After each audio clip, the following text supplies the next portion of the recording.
Account के subscribe कयो ऐं घंटी ते क्लिक करे असांजी नई वीडियो जो नोटिफिकेशन हासिल कंदा। साथियों जो असां मोरो एजुकेशनल गाला जे जो ऑर्गेनाइज़र आहे सर मोहसिन शाह अचो तो उन खां पुछूं त हिन मेलो जो लॻो आहे ऐं उन में जो छा पोजीशन आहे, छा साईं जनी राय आहे। जी साईं, तव्हांजी सभ खां पहिरियां महिरबानी जो तव्हां अॼु हिन गाला में अॼु असां वटि मौजूदु आहियो। तव्हांखे ख़बर आहे त कोरोना जे करे एजुकेशनल एक्टिविटीज़ पोयनि 6-7 महीननि खां वठी सफ़ा रुकियल हुयूं। शागिर्दनि में ऐं उस्तादनि में हिकिड़े अहिड़े स्पिरिट जी ज़रूरत हुई जो वरी उहे 6-7 महीननि में जेको असांजो नुक़सानु थियो आहे उनखे वरी रिकवर करे सघिजे।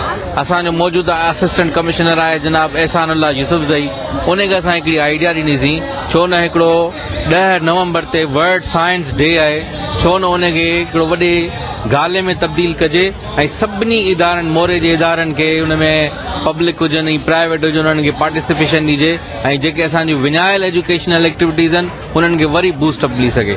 हुनखे आइडिया असांजो पसंदि आयो। मोरे जे जेके मुख्य एजुकेशनिस्ट हुआ, इदारनि जा हेड्स हुआ, उन्हनि उनखे आइडिया ॾिनो, उनखे अमली जामो पारायोसीं।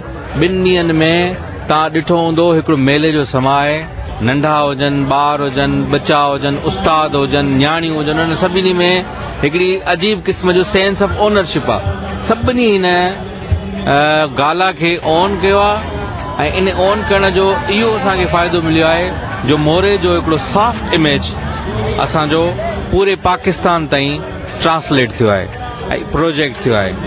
ऐं इन गाला जी तवसुत सां मां सॼी सिंध खे इहो मैसेज ॾियां पियो त अहिड़े क़िस्म जूं एक्टिविटीज़ ऑर्गेनाइज़ करे तव्हां बि एजुकेशनल जेके एक्टिविटीज़ असांजूं घटि थी चुकियूं उनखे